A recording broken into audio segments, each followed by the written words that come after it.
Firefighters say a house fire outside of Brownsville back on October 11th could have had a much different ending if a Good Samaritan didn't jump into action. Thanks for joining us here tonight. I'm Albert James. We told you about the fire this time last week, but in a follow-up tonight, KEZI 9 News reporter Noah Chavez spoke with the Good Samaritan about what was going through his mind and heard from the man he saved.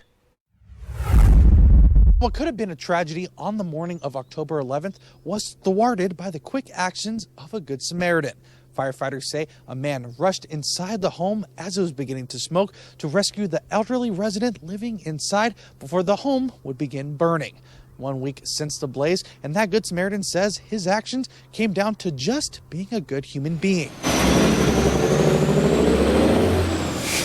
Mylon Unruh passes the now charred buildings in the 2500 block of Gap Road 8 times a day. But back on October 11th, around 11 a.m., he could see something was horribly wrong. So as I was turning the corner, I noticed there was a real light wisp of smoke.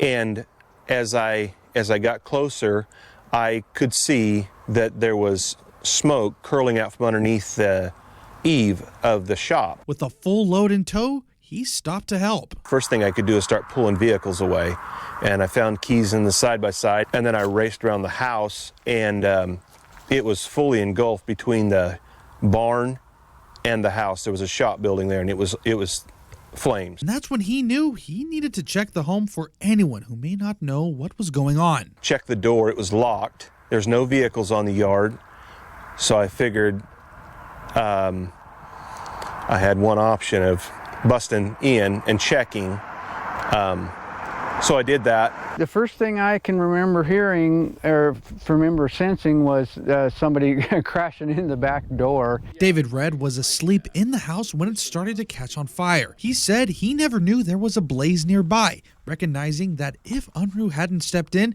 he could have died. He comes scorching through the house asking if anybody was home because there was quite a bit of smoke coming out. He woke me up, and I grabbed my bathrobe and hopefully a pair of something to put on my feet. With everyone saved and crews on scene fighting the flames, Mylon went right back to work, knowing he did all that was needed of him. Yes, beyond thankful, yes. I suppose it really kind of reconstitutes your faith in human beings, I guess. I was just thankful that somebody was able to stop by, that had the strength to bust the door down, and could do that, and I just happened to be the one.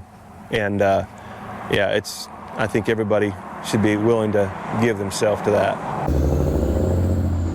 Reporting in Brownsville, Noah Chavez, KEZI 9 News.